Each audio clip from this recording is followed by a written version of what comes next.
I'm Morgan, and my company is AccountableHero and Build the Course.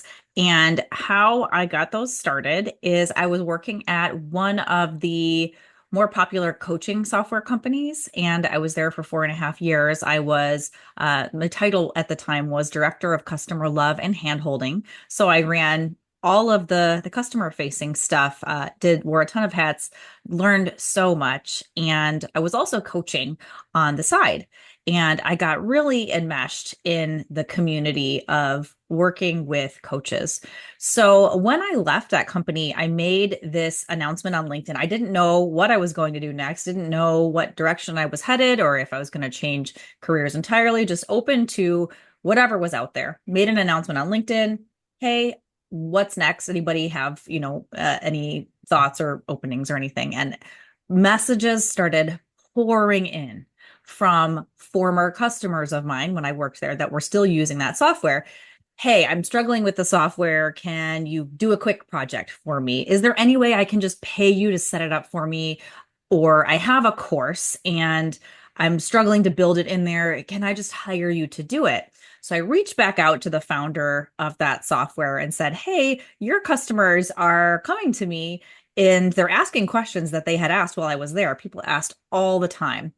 Can we just hire someone? Is there someone out there who will just do the setup for us? We know we can, we just don't want to. At the time, the answer was no. So I reached out and he said, yes, with my blessing, please continue to take care of my customers. And there's no other market that I'd rather work with than sticking with coaches. And the fact that I even considered leaving that market was wild. So after doing that for a while, setting up the account for people, setting up courses in there, people started to ask, do you set up courses in other platforms? And my answer for quite some time was no, I'm just using this one software right now. Eventually, I realized I needed to expand from that very small market into doing courses in other softwares because building a course, the mechanics are relatively the same of moving someone through the content to get their goal. So my market was also too small. It was basically, if we look at the amount of coaches out there, that's a really big market, who are using this particular software, that's a fairly small market already, who need help with that software, we're even smaller, and who have a budget to pay for help with that software. At the time, it was way too small. And so that is how I expanded into Build the Course, where I build courses for coaches and authors in any course platform. Got it. And so why do you think you chose to build this business out instead of getting another job? This is a very tough one. Um, um, I chose to build this business out instead of just getting another job because I was just ready. I was ready to start the entrepreneurial journey again. I had had a company previously that failed. I learned a ton from it. I was not ready. And I didn't know that I wasn't ready. Many people told me I wasn't ready, but I didn't actually know that until way after. And I realized as this thing grew from just a couple of hours of consulting here and there to these massive projects, that this is really, it really fits me and it really fits my working style. Got it. So, why don't you start taking us through the second piece is like take us through the process of designing, improving, and launching your coaching business. You walked us through already what it looked like to find your first client, but maybe walk us through a little bit more how you niche down into different personas or different customers and what you learned, what mistakes you made as you were building this thing out. When I first started, I basically had one service, and that was consulting. It was pay me hourly to work on the platform for you. I pretty quickly realized that that was a little bit hard to sell because people were asking, well, how many hours do you think it will take? And I didn't know. Even though I had worked there so long, I never thought about how many hours a particular piece of that software would take. And I also didn't anticipate how many hours I would be spending talking through things with people, basically coaching them through their own business model. So that's another piece I didn't really predict is I kind of thought I would be this person for hire. Hey, need a project done, Morgan will do it. But my role actually ended up being so much more important because I helped people price their business. I helped people figure out what is their business model. Where does a course even fit into this whole thing? So my skill isn't like hand me a project and I dig through it, although that is a skill that I have.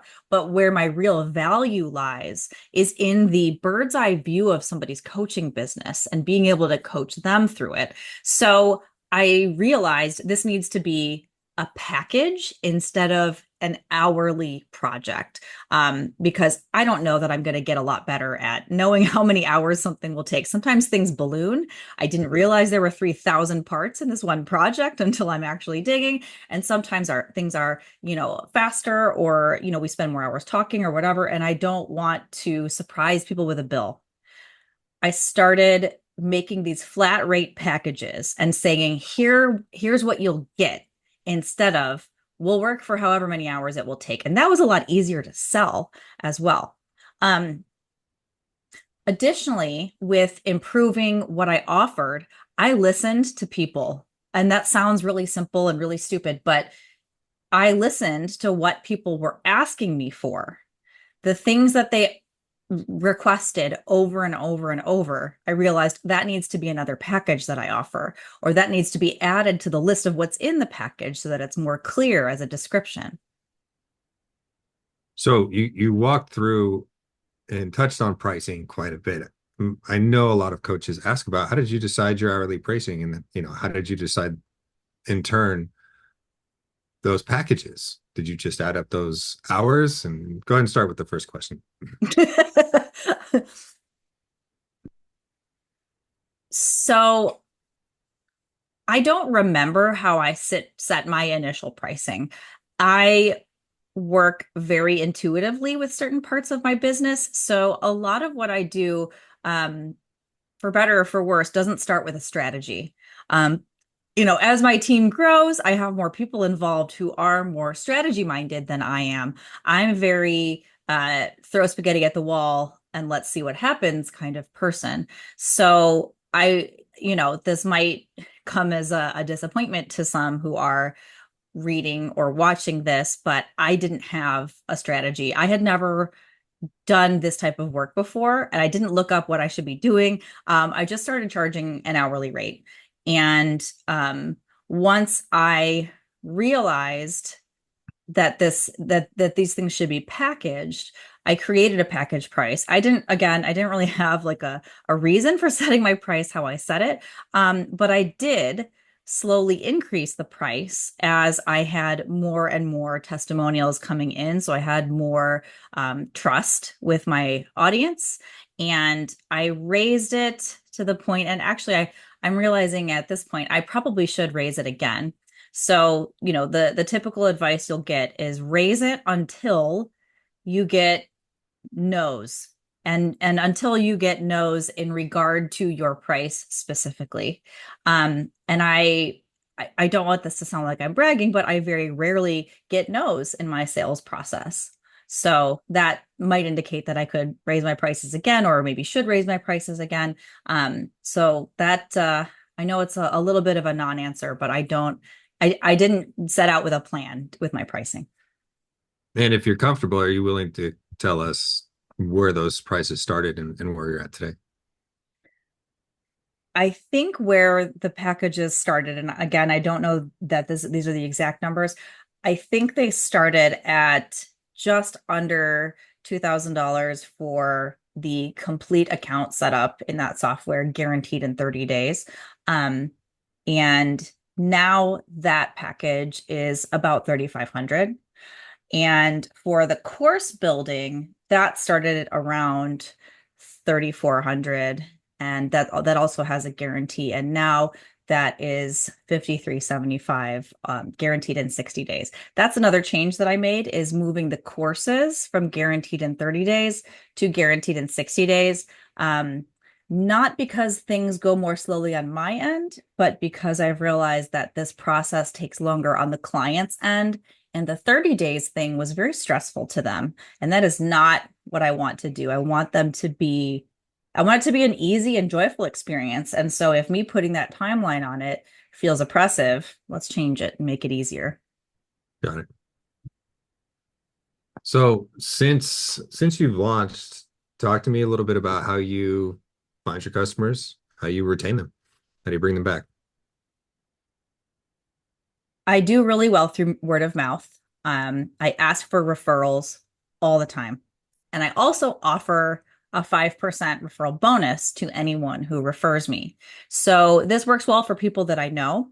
It also works really well for partnerships. So one really successful approach I have found is finding other people who serve my audience with a different product, totally different product, and trying to bundle our services together. So a great example of this is a course marketing program. They do an incredible job of helping coaches and authors market their digital products, and it's for specifically the same audience that I work with. And so basically, they have people who come to them and say, "Hey, we want to build a course and then market it, but we need to have the course first." And they say, "Great, we have Morgan. You're going to build the course with Morgan, and then you're going to finish everything out with us."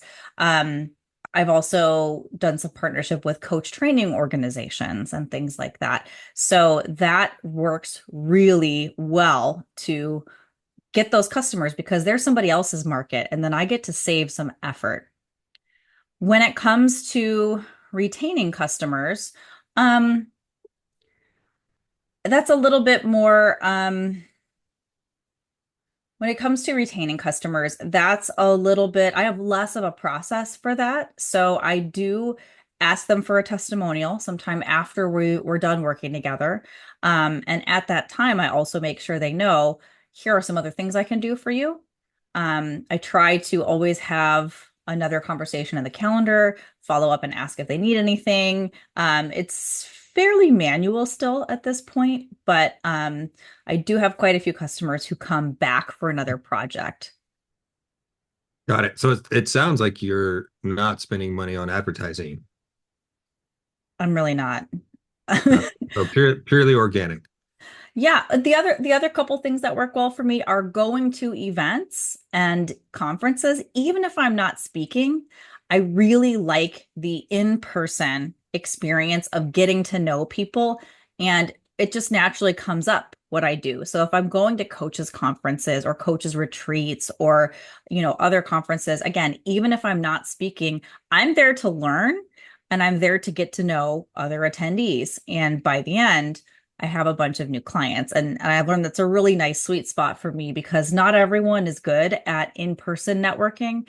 And I really prefer it over online stuff, over marketing messaging and things like that. So in that way, I am paying, but it's cool because when I go to those events, again, I get to learn as well. So that's part of my own continuing development and education.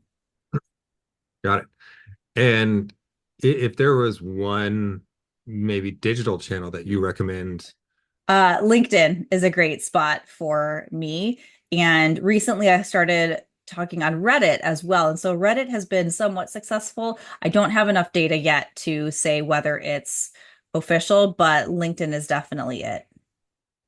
I would also say online networking groups where you get to actually show up and talk to each other. So I'm not talking about like a directory, but online networking Zoom calls where you can meet people from all over the world and actually get to have a conversation with them. I would say if you're planning to use one of those groups, make sure you come to be of service. Like, who can you connect people with? Do you have VAs you can recommend? Do you have video editors, sound editors, podcasts? You have like that kind of thing because if you come trying to get something, it's very obvious. There are a lot of people who are there just to sell, and they're kind of gross to talk to. So definitely recommend doing some of that, and you'll learn that stuff as you go.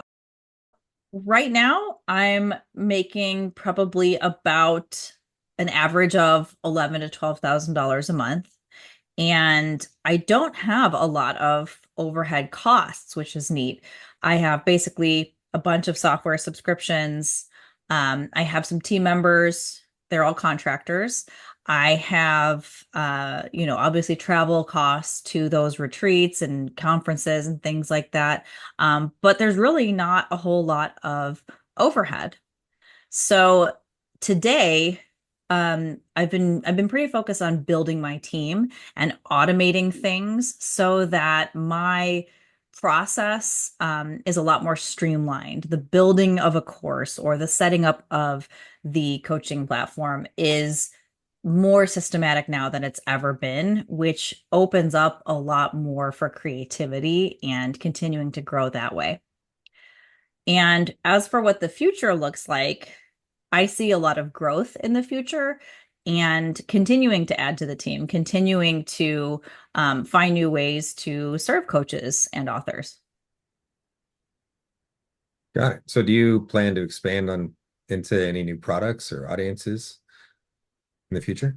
I don't have specific plans to expand to other audiences. When it comes to products, I don't, again, this is something I do very intuitively of if people are asking for something, if it makes sense, that kind of thing. So this set of interviews is a potential really cool new product, but more just something to build in the world of helping new coaches especially figure out how to even do this thing. Coaching is one of the fastest growing industries, and there's billions of dollars being poured into the coaching industry. But I meet so many coaches who are like, well, who are those people that are getting paid then? Because we over here are scratching for these, few dollars, and we're all fighting for the same customers.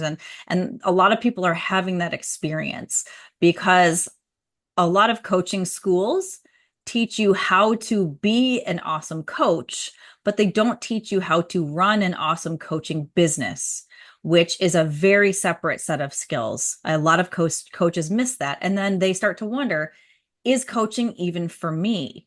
Yeah, I feel like coaching is natural for me, but running a business isn't natural for me. And of course it isn't. If you're a coach as your background and as your personality and just that's who you are in your core, yeah, being an entrepreneur isn't the same thing. And unfortunately, those things can go hand in hand. So people looking for how how can I make this thing profitable? How does this even work? Who is out there even making money? This, I think, is a potential new branch of Build the Course. All right. So talk to me about the fun stuff. What have you learned that's been helpful, advantageous? What kind of big mistakes have you made that you learned from? Um, One of the biggest learnings I've had is start saying no to clients who don't fit fast. Um, there's this scarcity mindset that I think we all are naturally prone towards when we're first starting out, but not all money is good money. And I mean that in that whole 80-20 rule, whatever, like 20% of your clients are going to be the ones that give you 80% of your problems. I would say it's even more skewed than that, maybe even 90-10 or 95-5, where those problematic clients take up so much room in your brain and your soul and your time. It's not worth it. So start cutting them loose as soon as possible. And this is not the same thing as like defining your ideal customer. Of course, your ideal customer isn't a jerk, right? But like if someone's treating you poorly, start putting those boundaries in place immediately. And having clear processes does help with that so that their expectations are met. And of course, regular misunderstandings happen with good clients, and having good ways to manage that is important. However, cutting those toxic clients loose, and yes, there are coaches who are toxic clients too.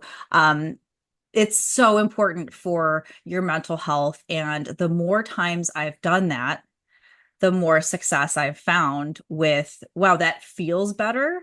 That that opened up a spot in my schedule that a new client who was amazing immediately filled, that kind of thing. So that is one huge learning that I would pass on, is like, even if it feels uncomfortable financially, cut the toxic clients loose. It is absolutely worth it.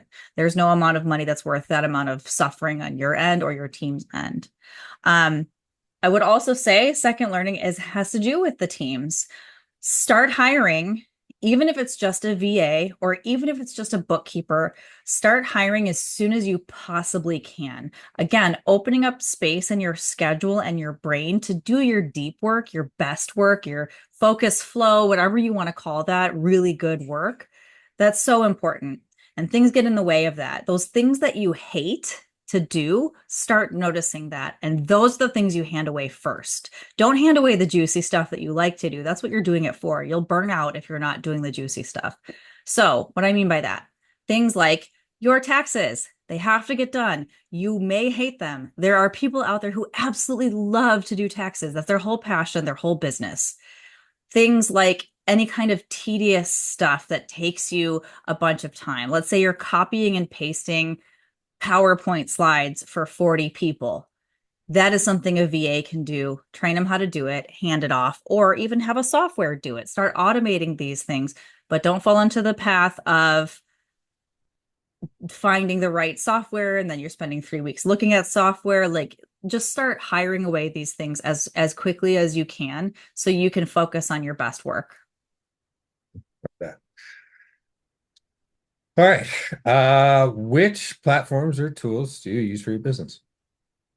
So I use for all my funnel stuff, I use Go High Level for that.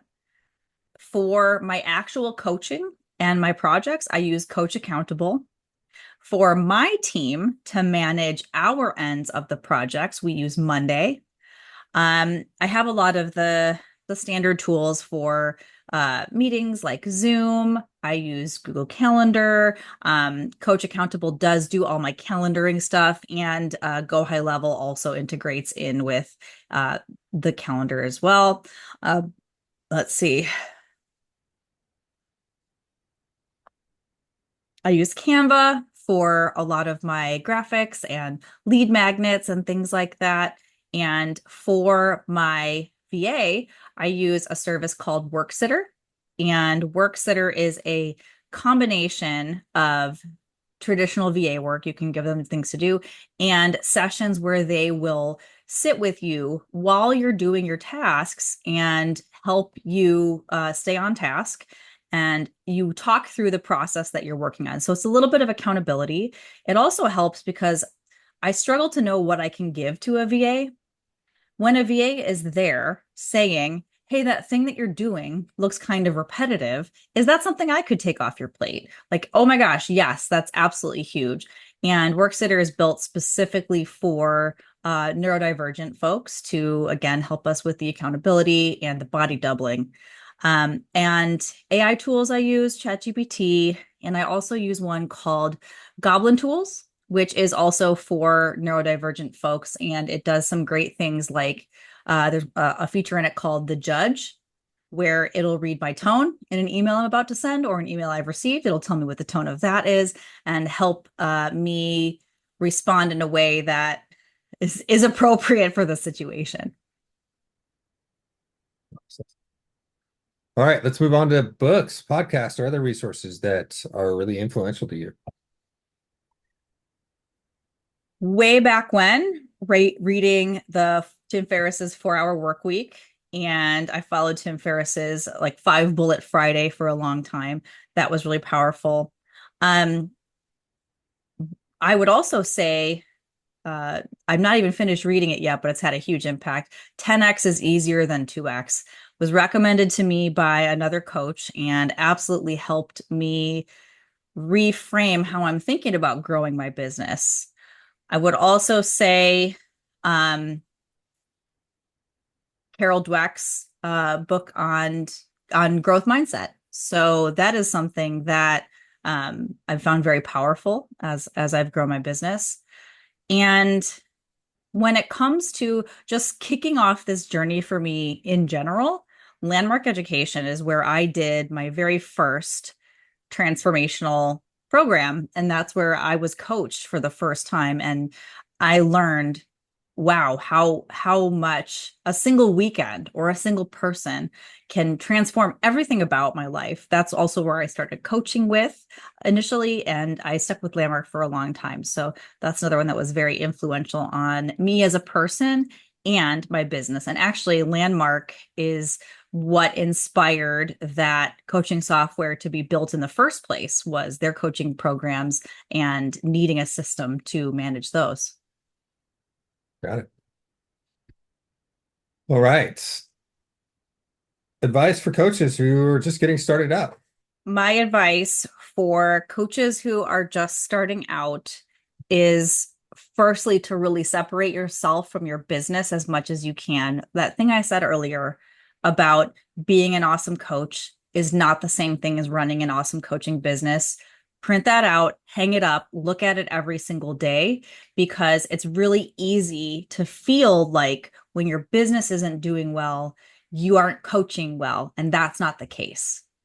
I would also say start joining up with other people as much as you can. Start working with other coaches, other businesses. Like, you don't have to do this alone. And I would also, I think a big thing that a lot of coaches miss is this is your business.